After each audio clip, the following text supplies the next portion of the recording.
The email arrived on a crisp autumn morning, the subject line a jarring contrast to my usual inbox. Invitation. Caldwell Family Legacy Dinner. It was printed in an elegant, almost ostentatious font, the kind that screamed old money and unyielding tradition. My name is Lily Hayes, and for the past 4 years, I've poured my life into my online platform, Truth Weaver. It's a space where I expose systemic injustices, amplify the voices of the marginalized, and shine a light on the darkest corners of corporate greed and political corruption. Before this, my life was meticulously charted. A prestigious career as a respected architect, a path my father, Arthur Caldwell, had not just laid out but seemingly cemented for me.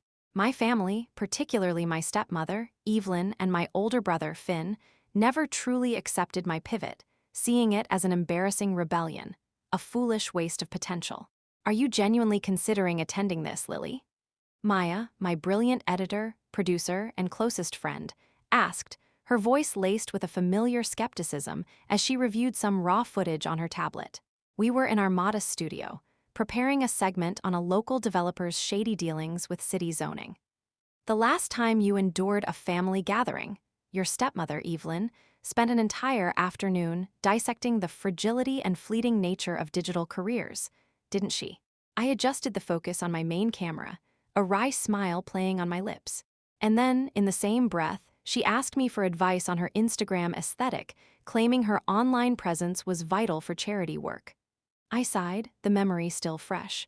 But this is different. It's my grandmother Aliner's 95th birthday.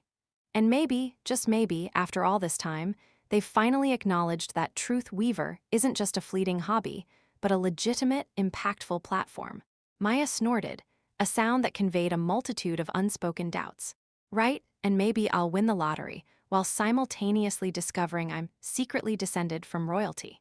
The Caldwell estate, a sprawling Tudor mansion nestled amidst manicured gardens and rolling hills, loomed as I pulled my modest electric car up the winding driveway. It reeked of old money, of generations of privilege, and even older, more deeply ingrained expectations. Evelyn, draped in a shimmering silk gown that probably cost more than a year of my studio rent, greeted me with a tight, airless hug, her signature overpowering floral perfume engulfing me. "Lily, darling, you look remarkably casual," she chirped, her eyes scanning my practical blazer, dark jeans, and sensible boots. "Your brother Finn just closed a monumental deal for his firm, solidifying his position as a rising star in urban development. And your sister, Clara, is chairing the city's newest, most exclusive arts initiative."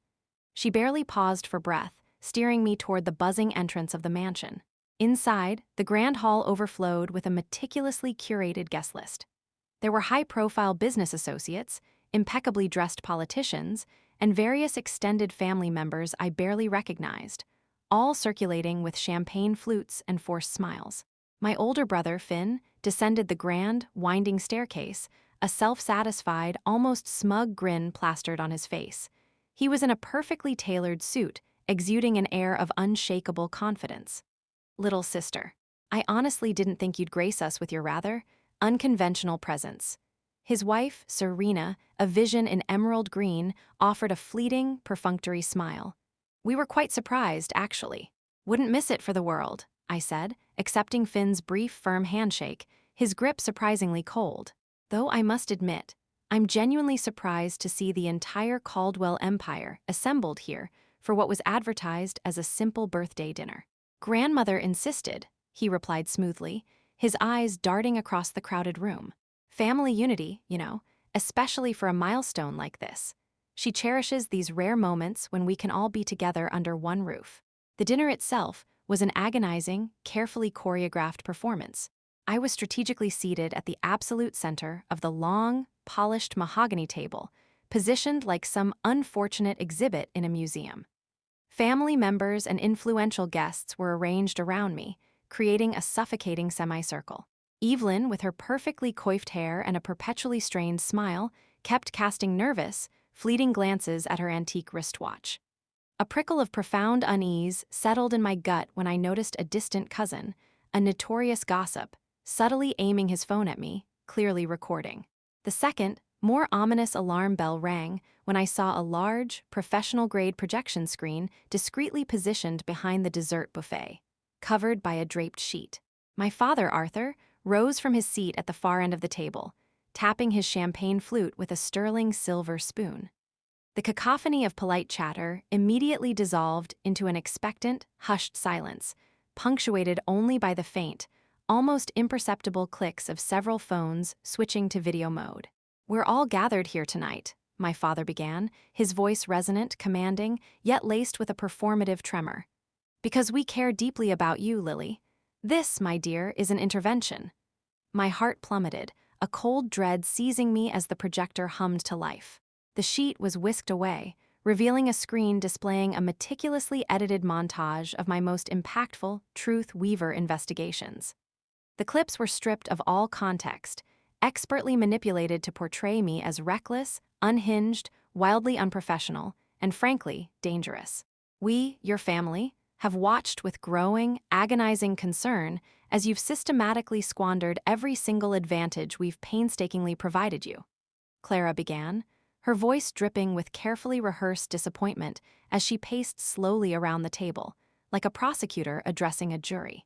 "A full scholarship to the most prestigious architecture program in the country, unparalleled connections within the city's elite, a future beyond reproach, a life of comfort and influence. Your public outbursts and inflammatory rhetoric have become increasingly alarming, Lily," Evelyn chimed in, dabbing at her eyes with a delicate, monogrammed lace handkerchief. Her performance was Oscar-worthy. "Inciting public outcry, alienating key benefactors, tarnishing the family name with your sensationalist escapades. You mean exposing corrupt politicians, taking kickbacks from shady developers, and slumlords exploiting vulnerable tenants?" I interjected, my voice unwavering despite the icy fear that was beginning to grip me, making my palms sweat. "Lily, please allow your family to express their heartfelt concerns. We are only trying to help you," Finn cut in, his tone condescending and dismissive. "That highly irresponsible video about the city's redevelopment project, the one targeting the historic district, that was particularly troubling," Clara continued, her eyes narrowed, her lips thin.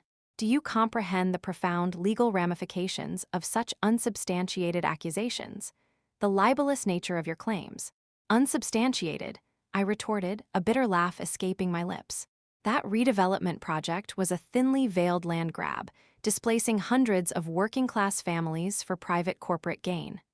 The documentation, which I painstakingly collected, is irrefutable." "Documentation?" my father scoffed, a sneer twisting his features. "Online comments and unsubstantiated social media likes are not documentation, Lily. They are the ramblings of the disenchanted, the disaffected, the perpetually aggrieved." The projector shifted to a new slide, a curated collection of the most vitriolic, hateful comments pulled from my channel's comment sections, highlighting every personal attack, every death threat, every piece of online harassment I'd ever received. "We have taken the liberty of consulting with a highly reputable professional, Dr. Alastair Sterling," Evelyn announced, gesturing gracefully to a stern-looking, impeccably dressed man I'd never laid eyes on in my life. He sat rigidly, clutching a notepad. He specializes in what he terms digital delusion and pathological defiance within the modern context. "Based on the profound concerns meticulously relayed by your family," Dr. Sterling began, clearing his throat with an air of practiced gravitas, "I am deeply troubled by discernible patterns of grandiose thinking, conspiratorial ideation, and a blatant, almost pathological disregard for legitimate authority." "Fascinating," I cut in, a sarcastic edge to my voice, my heart hammering against my ribs. "Considering you've never met me, Dr. Sterling, nor had a single, solitary session with me, is it not an egregious ethical breach to attempt to diagnose someone based solely on manipulative, highly edited video clips and secondhand accounts? You are clearly not well, Lily. You are suffering, and you need genuine help, professional guidance. We have already made discreet arrangements for your admission to a highly exclusive, private facility." Clara pressed on, her voice tight with thinly veiled triumph, a cruel glint in her eyes. "A facility?" I let out a sharp, humorless laugh, the sound grating in the sudden silence of the room. "Are you actually trying to have me involuntarily committed?" It's an incredibly exclusive wellness retreat, darling, Evelyn interjected quickly, her smile sickly sweet, a stark contrast to the venom in her eyes. Very private, utterly discreet, designed for profound self-reflection and restorative healing, where I can be quietly re-educated and reprogrammed until I finally conform to your antiquated, suffocating expectations. I finished, my voice rising, my body trembling with a mixture of fear and righteous fury. I stood slowly, my hand instinctively going to my pocket, my phone a cold comfort. This isn't an intervention. This, ladies and gentlemen, is a public execution. Sit down, Lily, my father roared, his face contorting with rage, his jaw clenching, his carefully cultivated composure cracking. You are making an absolute spectacle of yourself. No, father, you all meticulously orchestrated this spectacle, I countered, pulling out my phone and turning it to reveal the glowing screen, the Truth Weaver live stream icon pulsating. And you orchestrated it for better or worse, live for my entire audience. The color drained from Evelyn's face, leaving her looking ghastly white as she saw the rapidly climbing viewer count. 68,412 and rising. Turn that off immediately, Lily, my father hissed, his voice a low, dangerous growl.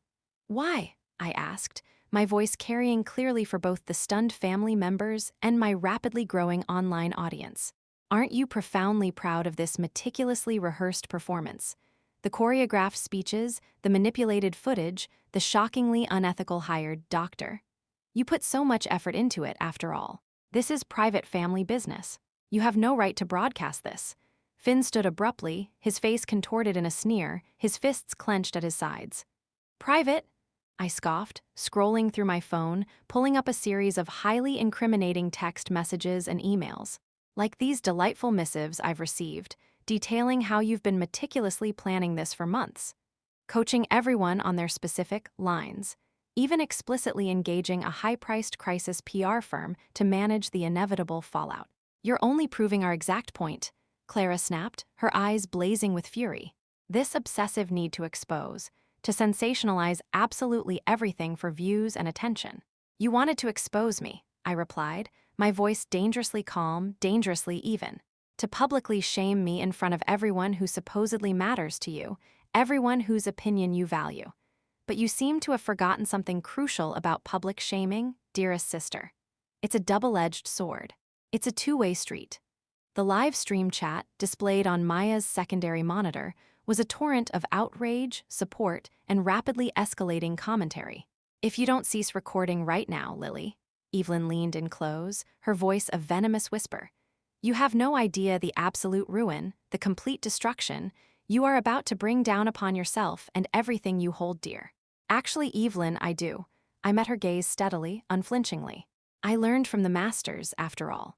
You, all of you, taught me everything I know about character assassination, about meticulously crafting a public narrative, about destroying a reputation. The only fundamental difference is, I only aim for targets who genuinely deserve it. The first guest, an elderly family friend of my grandmother, Aunt Alina, rose from her seat, her face etched with a profound disgust. This is utterly abhorrent, she declared, her voice trembling with indignation. I was explicitly led to believe this was a loving, discreet intervention for Rowan's genuine well-being, not a televised crucifixion orchestrated by a manipulative cabal. Aunt Alina, please, Evelyn pleaded, her carefully constructed composure beginning to visibly fray, a sheen of sweat appearing on her forehead. Save your pathetic theatrics, Evelyn. I've quietly followed Lily's work for years. She's shining a much-needed light where others fear to tread, exposing genuine corruption and injustice. And you are all, in your misguided arrogance, attempting to extinguish that vital light. Annalena turned to me, her eyes filled with warmth and respect. Keep fighting, dear. Keep speaking your truth.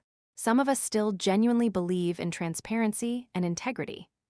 The live stream chat exploded with virtual applause and heartfelt messages of solidarity for Aunt Alina as she decisively walked out, her head held high. Turn it off, Lily, my father roared, his face a mottled apoplectic red, veins bulging in his neck. Turn that damn device off this instant. Or what, father? I challenged, my adrenaline surging, making my blood sing. You'll ground me? You'll send me to my room without dessert? I'm 32 years old, Dad. Your empty threats, your archaic attempts at control, hold absolutely no power over me anymore. Maya, having anticipated my every move, was already filming from a different angle, capturing every raw emotion, every subtle nuance of the unfolding drama. And for anyone, I added, glancing pointedly at Finn, who was fumbling nervously with his phone, thinking about attempting to delete anything. The backup files are already securely uploaded, triple encrypted, and distributed across multiple cloud servers. Good luck with that. I'm contacting my firm's legal counsel immediately. This is a blatant violation of privacy laws, Lily. Finn bellowed, his voice rising in panic. Actually, I interrupted, a triumphant smirk playing on my lips. In this state, as a direct party to the conversation and the event, I have every legal right to record. But please, Finn, by all means, call your esteemed law firm. I'm certain they'd be absolutely fascinated to hear how you, a supposedly reputable professional, attempted to have your own sister involuntarily committed based on a fraudulent diagnosis from a doctor who never even conducted a single legitimate examination. More and more guests began to filter out, their hushed murmurs filling the one stiff air. My stepmother had stopped dabbing at her eyes with her handkerchief. Mascara tracks now marred her perfectly applied makeup as genuine. Uncontrolled tears began to stream down her face. You ungrateful, contemptuous little. Clara lunged forward, her eyes blazing, grabbing my arm, her grip surprisingly tight, painful. Do you have any idea, any comprehension, of the absolute ruin you are bringing down upon this family? Our name, our legacy. Exposing them for precisely what they are, Clara, I retorted, yanking my arm free from her grasp. Or are you perhaps more concerned about what else might come out if people start digging into the deeper, darker corners of the Caldwell legacy? A fleeting flicker of raw panic crossed her face, a subtle tightening around her eyes, a hint of something deeper, something she was desperately trying to conceal. What are you implying, Lily? She hissed, her voice barely a whisper. You know exactly what I'm implying, Clara, I countered, though at that moment I was fishing, acting purely on instinct. Her sudden, visceral reaction, however, confirmed my suspicion. There was definitely more to uncover, something truly significant buried beneath the polished facade. This ends now, Evelyn announced, her voice trembling but resolute, pulling out her own, far more expensive, phone. I'm contacting the authorities. To report what, Evelyn? Maya scoffed, stepping forward, her own camera still rolling. That your stepdaughter recorded you attempting to publicly humiliate her. Please, go right ahead. I'm sure the officers would be absolutely fascinated by the premeditated cruelty and calculated deceit we've documented. You want war, Lily? Clara snarled in my ear, her voice a low, venomous whisper, her breath hot against my cheek. You have no idea the absolute destruction, the complete and utter annihilation you're about to unleash. I turned to face her fully, making sure Maya's camera captured her contorted, hateful expression. No, sister dear. You already tried to destroy me. Now, I'm standing in the metaphorical ashes of your meticulously constructed facade, and I'm bringing irrefutable, undeniable evidence. What's happening? Annalener's son, Marcus, a quiet, observant cousin who had lingered, asked, staring at his phone, his eyes wide. Lily's trending #1 globally, on every platform. Caldwell Exposed is literally blowing up. We are leaving, now, immediately. Before this escalates any further, Finn declared, his face pale, grabbing Serena's arm and pulling her firmly toward the double doors. Escalates, I called after them, a cold, triumphant smile spreading across my face. Oh, it's most definitely escalating, Finn.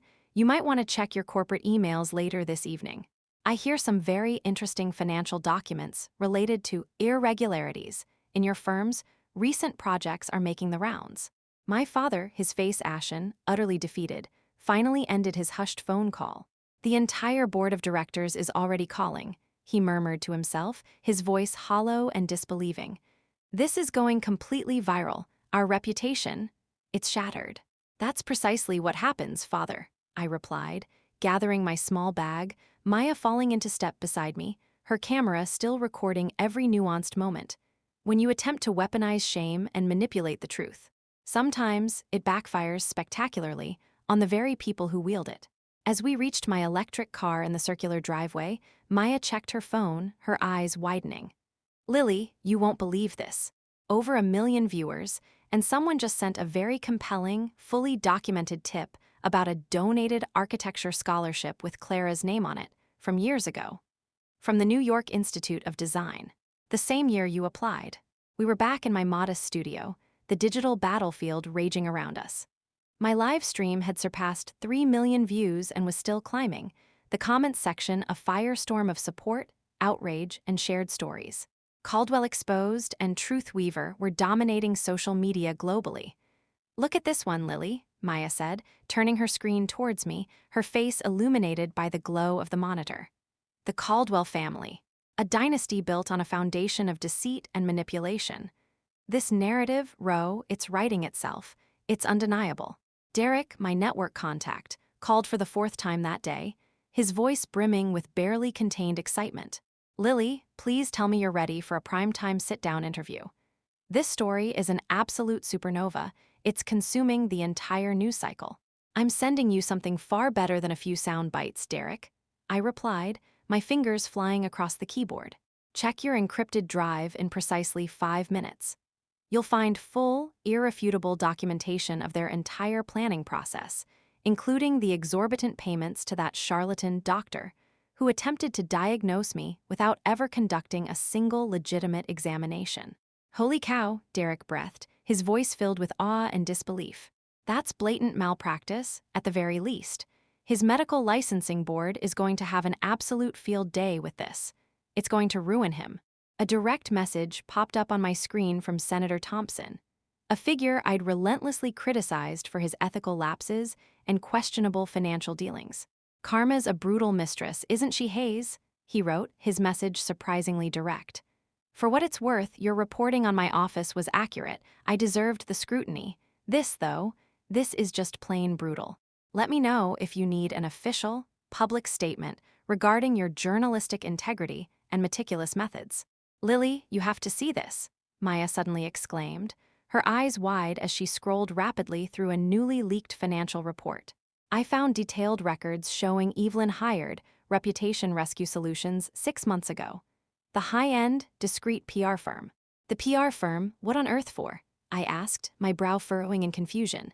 "To," and I quote directly from their contract, "mitigate potential public relations crises and proactively manage negative online sentiment regarding key family members." They paid them a quarterly retainer of $75,000, Lily. $75,000. Maya explained, her voice incredulous. "They actually spent $75,000 trying to discredit me, trying to smear my reputation, trying to make me disappear," I mused, a bitter taste rising in my mouth. "Wait, there's more." Maya's fingers flew across the keyboard, her eyes scanning the data. "They also hired a private investigations firm to conduct incredibly deep dives into your online activity, your entire digital footprint, your close associates, your confidential sources. Everything. Amateurs," I scoffed, shaking my head. "They should have known by now that I never publish anything without ironclad, bulletproof documentation and multiple verified sources." My phone buzzed again, a text from Aunt Alina. "Your father just tried to have me removed from the museum board for publicly supporting you at the dinner." I recorded the entire, rather dramatic conversation. "Would you care for it, dear?" "They're truly unraveling," Maya observed, watching the real-time social media trends, a grim satisfaction on her face. "Finn's architectural firm is getting absolutely slammed with negative comments and scathing reviews. Their professional ratings are plummeting by the hour." An email notification caught my eye. The sender was anonymous, but the subject line made my blood run cold, a sudden, sharp ache in my chest. "Architecture Program Acceptance, Class of 2008. "What is it, Lily?" Maya asked, sensing my sudden stillness, the palpable shift in my demeanor. With slightly trembling hands, I clicked open the attachment. It was a perfectly scanned letter dated 16 years ago, bearing the prestigious crest of the New York Institute of Design, my dream school. "Dear Miss Hayes, we are delighted to inform you of your acceptance into the Bachelor of Architecture program, Class of 2013. "That's impossible," I whispered, my voice barely audible, a wave of disorienting shock washing over me. "I never received an acceptance letter from NYID. They flat out rejected me.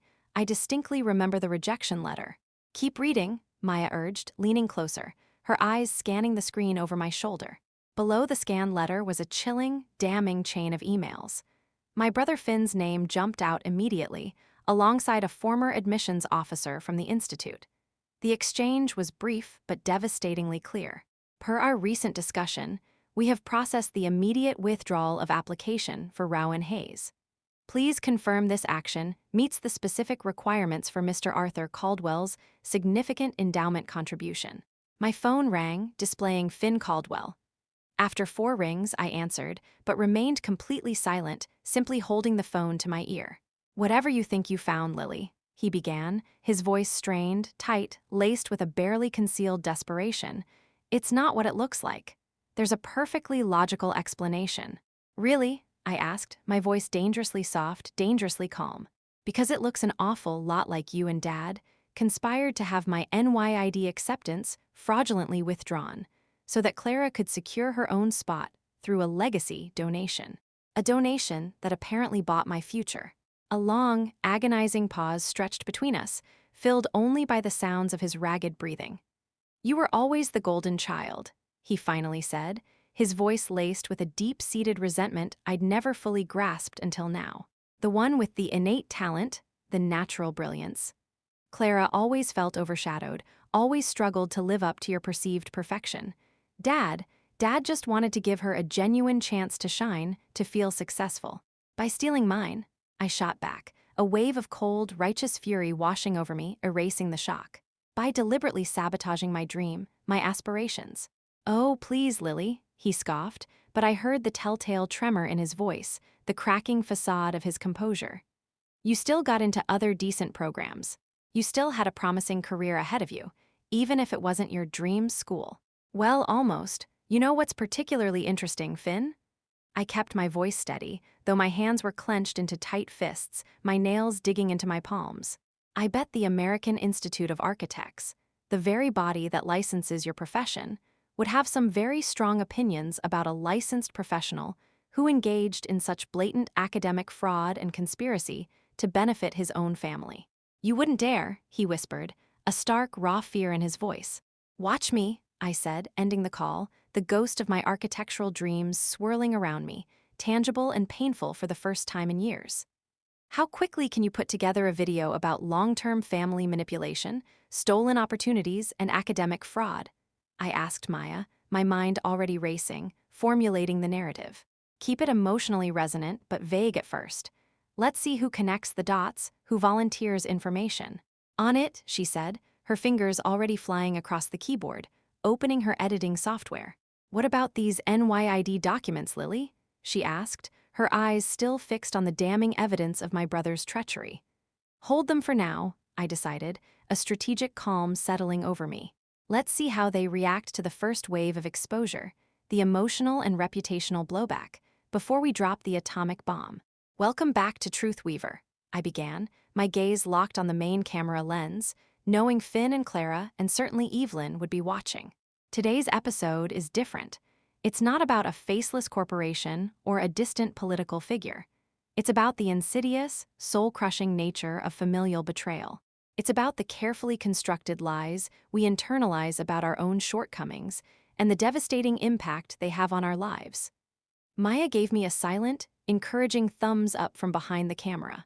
16 years ago, I firmly believed I wasn't talented enough, or simply not good enough, for my dream architecture program. I continued, my voice steady, though the words were heavy with years of unspoken pain and lingering self-doubt. I genuinely believed I had failed. That devastating belief subtly, yet profoundly, influenced every major life decision I made after that point, including pursuing a career path that, in retrospect, never truly aligned with my deepest aspirations. My phone buzzed. Finn again, I declined the call, letting it ring. "But here's the thing about carefully constructed lies," I went on, my voice gaining strength, conviction. "They always leave digital breadcrumbs. They always leave quiet witnesses. And eventually, the truth, like a tenacious weed pushing through concrete, always finds a way to break through the surface." The video was barely live for 10 minutes before the comments section exploded, a flood of recognition and outrage. "Wait, is this about NYID? OMG, did her own brother actually sabotage her acceptance? No wonder she abandoned that path. It was never truly her choice to begin with. My phone rang again. This time it was Serena, Finn's wife, her name flashing frantically on the screen. "Lily, for God's sake, take down the video," she demanded, her voice shrill, bordering on hysterical. "Finn is absolutely losing it. He's on the verge of a complete breakdown. He's pacing, yelling, throwing things." "Funny how that works, Serena," I replied, a bitter amusement in my voice. I had plenty of those breakdowns myself, thinking I wasn't good enough for NYID, thinking I was a failure. This could utterly destroy his entire career. "His reputation," she shrieked. "Like he utterly destroyed my chance at my dream? Tell him to keep watching. This, Serena, is just the opening act. The real show is yet to come." I hung up, a strange sense of calm settling over me. "How's the immediate response looking?" I asked Maya. "Massive, Lily. Absolutely massive. Derek's exclusive just dropped, too. It's already being picked up by every major news outlet, national and international," she said, scrolling rapidly through the analytics. My email pinged. A message from the New York Institute of Design's admissions office. "Dear Miss Hayes, regarding your inquiry about your 2008 application." Another call. My father, Arthur, this time. I let it go straight to voicemail. "You've truly done it now, Lily." His voice, raspy and filled with thinly veiled accusation, played through the speaker. "Your brother is spiraling, utterly devastated. Your stepmother is inconsolable, hasn't left her bed in days. Is this what you truly wanted, to utterly demolish your own family? Rich coming from the man who helped engineer my academic sabotage, and then tried to have me committed." Maya muttered under her breath, shaking her head. A text from Aunt Alina appeared. "Your father just called me, Lily, practically begging me to intervene and help contain this disaster." I calmly informed him that he should have perhaps considered the profound fallout before sacrificing his own daughter's future for the sake of his son's perceived legacy. "Lily, you have to see this," Maya suddenly exclaimed, her eyes wide as she turned her screen toward me. She was looking at a hastily posted, terse statement from Finn's architectural firm. "We are aware of the deeply troubling allegations circulating online regarding Mr. Finn Caldwell and are commencing an immediate, comprehensive internal review." Another text, an unfamiliar number. "This is Professor Albright from the NYID Alumni Association." That withdrawal request from 2008 wasn't the only questionable admission event involving your brother and sister. "There's a pattern." My stepmother Evelyn's name flashed on my phone. Against my better judgment, a strange, morbid curiosity compelling me, I answered, "What do you want, Evelyn?" "Please, Lily," she sobbed, her voice raw, broken, stripped of its usual artifice. "Please, just stop this. We can rectify this. We can get you into NYID now, even with a scholarship. Your father, he still has significant influence, he can make calls. Still trying to control the narrative, Evelyn. Still trying to buy your way out of consequences." I retorted, my voice cold, unwavering. "It's far too late. The truth is already out there, unfiltered and undeniable. It's beyond your control now.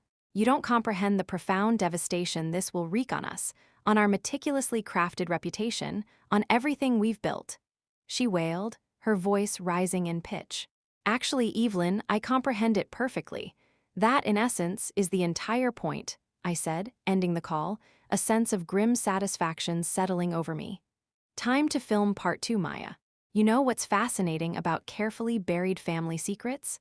I began, my gaze piercing the camera lens. "They're like a precarious tower of Jenga blocks. Once one is pulled, the entire structure begins to collapse, domino by domino." Maya's eyes widened. "Lily, someone just sent irrefutable proof that Finn's architectural license was obtained under fraudulent pretenses. The tests were rigged, the portfolio fabricated." Derek called again. "Tell me you're seeing this, Lily," he said the moment I answered. "2 other former NYID applicants from Finn's class are publicly coming forward about their own mysterious rejections, citing legacy admissions that year.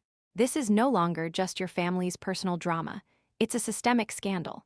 "What's our next move?" Maya asked, her energy buzzing, her eyes bright with purpose. I looked directly into the camera, a sense of profound clarity settling over me. "When I launched Truth Weaver, I made a solemn promise to expose corruption and illuminate injustice wherever I found it. I never, in my wildest dreams, imagined that the battlefield would be within the very walls of my own family. But here we are. I took a deep, steadying breath, preparing myself for the final act. And I'm just getting started. Breaking news. The anchor's voice blared from the muted studio monitor. Online investigative journalist Lily Hayes' viral exposé of her family's manipulative intervention has taken a shocking turn. As compelling evidence of long-standing academic and professional fraud within the esteemed Caldwell family emerges, implicating prominent figures in the city's elite. I unmuted the TV for a moment, then silenced it again, turning to Derek, who was pacing, phone glued to his ear. 3 more students have come forward, he confirmed, his voice tight with excitement, all alleging they were inexplicably waitlisted or outright rejected at top architectural programs the exact same year Finn and Clara gained legacy, admission through questionable means. A text from Finn's architectural firm appeared. Due to recent, deeply concerning revelations, Mr. Finn Caldwell has been placed on indefinite administrative leave pending an immediate and comprehensive internal and external investigation into his professional conduct and the integrity of his licenses. Lily, Maya burst into the room, her laptop clutched in her hand, her face a mixture of shock and grim satisfaction. You must see this. Someone anonymously leaked your family's entire private group chat from the past year, every single text, every vile word. The screenshots were damning, a raw, unfiltered look into their scheming. Evelyn writing, Lily is becoming a significant liability. Her latest investigation into the downtown rezoning is dangerously close to some of Arthur's closest business associates. We need to act. Clara replying, leave it to me, mother. I know exactly how to neutralize her credibility, make her look unhinged.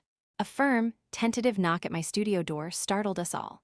Through the peephole, I saw my father, Arthur, standing there, alone. He looked utterly defeated, his usually immaculate suit rumpled, his hair disheveled. Should I alert security, Lily? Maya whispered, her hand hovering over a silent alarm button. No, I said, my voice steady, betraying none of the turmoil within me. Let's hear what he has to say, one final time. I opened the door, a cool breeze sweeping into the studio. My father looked decades older than I'd ever seen him, his shoulders slumped, his eyes shadowed with exhaustion. Can we talk, Lily? Just talk, please. Your brother, he began, his voice hoarse, cracking. Finn. He's been admitted to a private clinic. Severe anxiety and exhaustion. Your stepmother? Evelyn hasn't left her room in 3 days. She's completely broken. That sounds like a profound personal struggle, I replied, my voice flat, devoid of any genuine sympathy. But you're still family, Lily, he pleaded, his eyes searching mine, desperately seeking a flicker of the old affection. Despite everything, we can fix this. We can make it all disappear. Quietly. Make it disappear? I scoffed, a bitter, hollow laugh escaping my lips. Like you made my NYID acceptance disappear, or like you tried to make me disappear into that wellness retreat? He flinched, visibly recoiling as if struck. I never knew about NYID. That was a misunderstanding between your brother and the admissions office, I swear. Stop lying, Dad. I slammed my hand onto the nearest table, the sudden noise echoing in the studio. I have the irrefutable proof. The massive $500,000 endowment you made to NYID the exact week my application was mysteriously withdrawn. The strings you pulled to get Finn's initial professional licenses approved despite his demonstrably shaky academic record and fraudulent portfolio. His face went ashen, his eyes wide with shock and fear. How did you possibly? He whispered, his voice barely audible.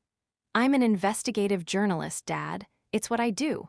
Perhaps if you'd bothered to watch any of my little videos, as you so condescendingly called them, you'd have understood that by now. A message from Senator Thompson popped up. Just received word from Finn's old architectural firm. They're facing a class action lawsuit from several former clients alleging serious structural integrity issues on projects Finn personally oversaw. This is far beyond family drama now, Lily. This is systemic fraud. Now your brother's entire career is utterly collapsing, my father said quietly, his voice hollow, defeated. Is this truly what you desired, Lily? To ruin us all? No, Dad, I desired the truth. Finn and Clara are facing the rightful consequences of their own calculated deceit and malicious actions. There's a fundamental difference. I didn't cause their ruin. They chose it piece by piece. Maya's laptop chimed, a triumphant beep.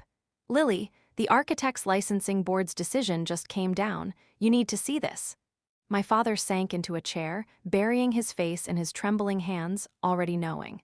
Everything you built, I finished, my voice flat, devoid of any emotional inflection, was built on a foundation of lies, manipulation, and stolen opportunities. And now everyone knows it, he murmured, his voice muffled by his hands. A major national news network wants an exclusive, primetime interview, Lily. They're offering a full hour. Derek's phone buzzed with another insistent call. Tell them yes, I said, my gaze unwavering from my father's defeated posture. It's time everyone heard the full, unvarnished story. From me. You'll utterly destroy us completely, he whispered, pushing himself up and moving slowly toward the door. No, Dad, you did that yourselves. I'm merely shining a light on the wreckage you left in your wake. You realize there's no turning back from this, don't you? He paused at the threshold, his voice raw, desperate. No more family dinners, no more holidays, no chance of any true reconciliation. We're done. Good, I replied, the word a powerful, liberating release, thinking of the years of subtle manipulation, the stolen opportunities, the constant feeling of being less than, perpetually striving for approval I would never receive. Because I don't want to turn back. I want to move forward, unshackled and unequivocally free from all of you. Are you all right, Lily? Derek asked softly, his expression empathetic, after my father had finally left. I looked at my phone, now overflowing with thousands of messages from strangers across the globe, all sharing their own painful stories of familial betrayal and emotional abuse, stories of triumph and resilience. Yeah, I said, a profound sense of peace settling over me, picking up my main camera. I'm ready to film the next phase of Truth Weaver. People need to know they're not alone in standing up to toxic family systems, that they can reclaim their narratives. Take us back to that precise moment when you realized your family was staging a public intervention to discredit you. The network interviewer leaned forward, her voice empathetic and encouraging. I think a part of me always knew something was coming, I replied, my gaze steady, confident. When people spend years meticulously crafting a facade around you, trying to control your narrative, you develop an almost instinctual sixth sense for their deceptive tactics. It was a culmination of years of microaggressions, gaslighting, and emotional manipulation. Your brother, Finn, and your sister, Clara, appear to have been central to this elaborate scheme. What was truly going through your mind at that specific moment? The interviewer probed gently. Honestly, I was flooded with a lifetime of memories, I confessed, allowing a glimpse of the raw emotion. All the times they'd subtly undermined my confidence, the constant comparisons, the veiled insults, the way they always positioned themselves as the truly successful ones, the responsible ones. Now, the disturbing reason why is excruciatingly clear. They were terrified I'd expose their own hidden deceits. What do you say to the critics who argue that you've gone too far in exposing such deeply personal family matters on a public platform? I say that deeply ingrained corruption and manipulative behavior don't suddenly become acceptable or deserving of protection, simply because they reside within a family structure. Cloaked in designer clothes and veiled by a legacy name, I stated, my voice firm and uncompromising. In fact, it makes it even more insidious, more damaging, because it operates under the guise of love and trust. Your stepmother, Evelyn, released a highly publicized statement this morning, hours before this interview, the interviewer said, her expression unreadable. Would you care to hear it? Sure, I replied, though my stomach clenched with a familiar knot of apprehension. My stepdaughter's vindictive actions have inflicted immeasurable pain upon our family. While we acknowledge certain missteps in our approach to guiding her, her disproportionate and public response has caused irreparable harm to our name and legacy. We pray she finds inner peace and eventually returns to the traditional values we diligently instilled within her. I couldn't help but let out a short, cynical laugh, devoid of humor. The traditional values they instilled, like manipulating academic institutions, fabricating medical diagnoses, exploiting family connections for personal gain, and destroying their own daughters' dreams. Those values. Potent words, Lily, the interviewer noted, a slight approving smile playing on her lips. Truth often is. My phone buzzed with a text from Derek. You're trending in over 50 countries now. This story is resonating globally. It's truly unprecedented. You're becoming a symbol. Finn's architectural firm just announced a full, independent, third-party audit of all projects he personally oversaw during his tenure. Maya informed me, her eyes shining as she scrolled rapidly through her tablet. They're worried about potential systemic fraud and structural issues across multiple, high-profile contracts. The dominoes are really falling. My phone rang, an unrecognized number, but with a familiar area code. Miss Hayes, this is Dean Albright from the New York Institute of Design. A voice spoke, now filled with genuine respect, even deference. We've completed our thorough review of the compelling evidence you provided regarding your sister's fraudulent admission and your own original, legitimate application. Given the circumstances, we would like to extend a full, tuition-free scholarship to you to complete your Bachelor of Architecture degree here, should you still be interested. The program would be honored to have you. I took a deep, steadying breath, a ghost of the old dream flickering within me. Thank you, Dean Albright, truly. But no. That dream belonged to a different version of me, a version that was bound by expectations, by unfulfilled desires. I'm exactly where I need to be now. My path is clearer than ever. Ready to film the next segment for Unveiled? Maya asked, her camera already positioned, the studio lights bathing me in a warm glow. Authenticity, I said, a deep sense of peace settling over me as I sat down in front of the lens. About how family secrets don't actually protect anyone. About how the truth, no matter how painful it might be in the short term, is the only path to genuine liberation, to true healing. Just 1 week ago, my family attempted to silence me with public shame. They believed they could bury the truth beneath carefully constructed falsehoods and performative concern, hoping I would simply disappear. I spoke directly into the camera, my voice clear, unwavering, and powerful. Instead, they unwittingly taught me my most profound lesson yet. Sometimes, the very people who claim to protect you, who claim to love you unconditionally, are the ones from whom you desperately need protection. And when you realize that, true freedom begins. My phone buzzed again, a text from Aunt Alina. Your father just resigned from the city council amidst mounting ethics investigations. Clara's position on the prestigious City Arts Committee has been formally revoked. Karma, my dear, really is something, isn't it? To everyone watching who's been told to keep painful family secrets, who's been manipulated into soul-crushing silence, who's been made to feel irrational or crazy for simply speaking their truth, for trusting their gut, this message, this entire platform, is for you. Your story matters, your truth matters, you are not alone, there is a way out. They meticulously staged an intervention to break me, I concluded, a radiant smile gracing my lips. Instead, they unwittingly liberated me. And now I'm helping to liberate countless others, one unveiled truth at a time. A final, terse message appeared on my phone from my father. I trust you are satisfied with your destructive actions, Lily. I typed back a simple, concise response, my thumbs moving with a newfound certainty. I am, Dad, more than you could ever know. Are you satisfied with what you did? He never replied. Ready to go live with the official launch of Unveiled? Maya asked, her eyes shining with excitement, adjusting the lighting in our expanded studio space. The subscriber count on the screen ticked past 8 million. The Architects Licensing Board's final decision just came down. Want me to tell you, or should you find out live with everyone else, Lily? Derek's text popped up. Save it, Derek, I replied, a calm, unwavering conviction in my voice. Let's keep it authentic. Let the truth unfold in real time. Welcome, everyone, to the inaugural episode. I began, addressing the camera, a sense of profound purpose filling me.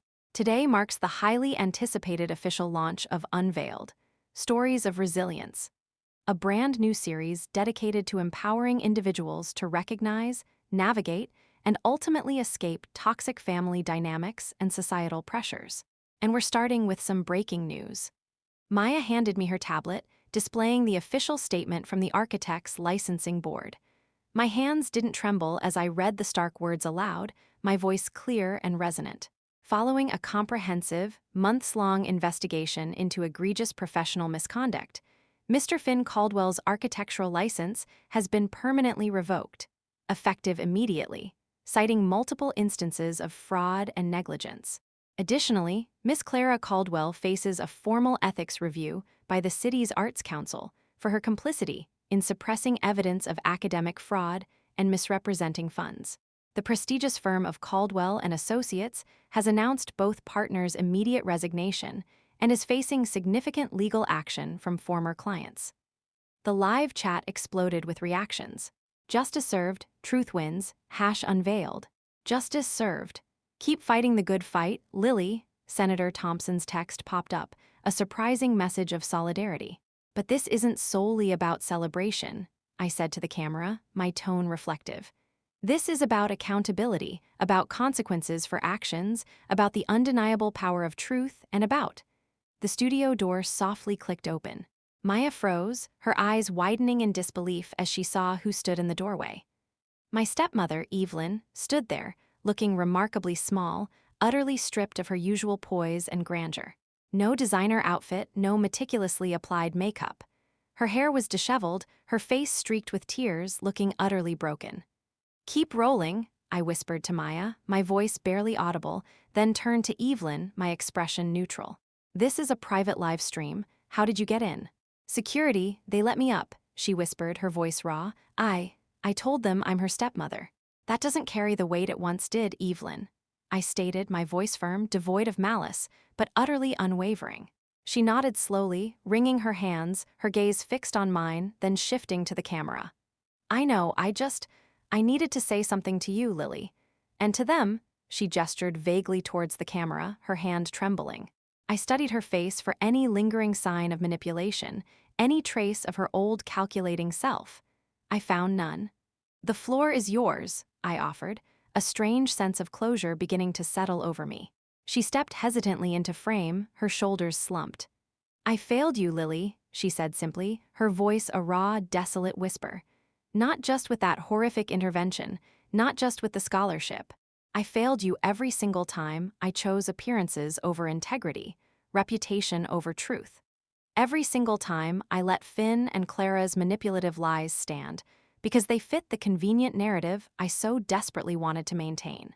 "Why now?" I asked, my voice barely a whisper, a genuine curiosity replacing the former bitterness. "Why admit this now publicly?" "Because I watched your videos, Lily.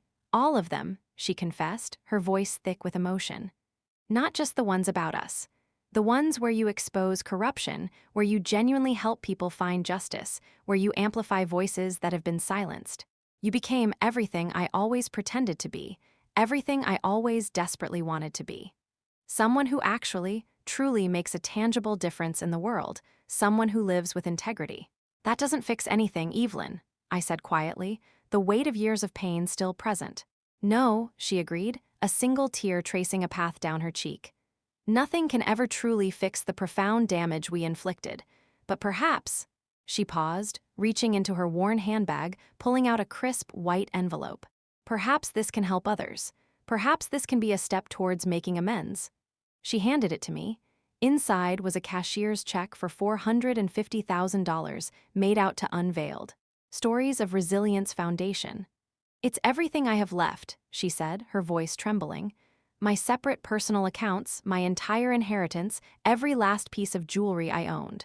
Please, Lily, use it to help people escape the very nightmare we tried to inflict upon you." I looked at the check, then back at her, her face etched with profound regret. "This doesn't buy forgiveness, Evelyn." "I know," she murmured, her voice barely audible.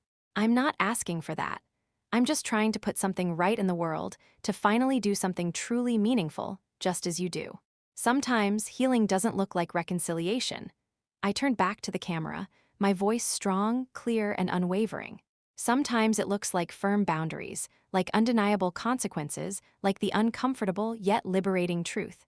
And sometimes it looks like watching your abusers finally, truly face the wreckage of their own making, and choose, perhaps for the first time, to do something genuinely good."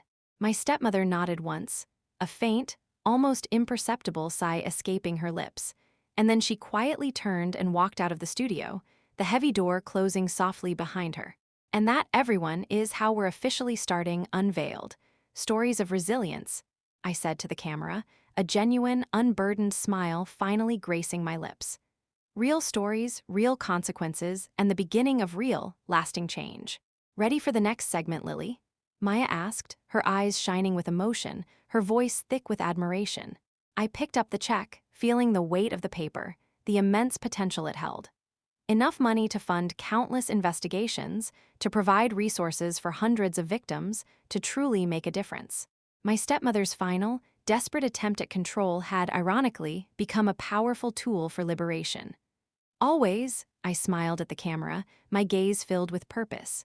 Because there are so many more stories to tell, so many more truths to uncover, and so many more voices waiting to be heard and empowered.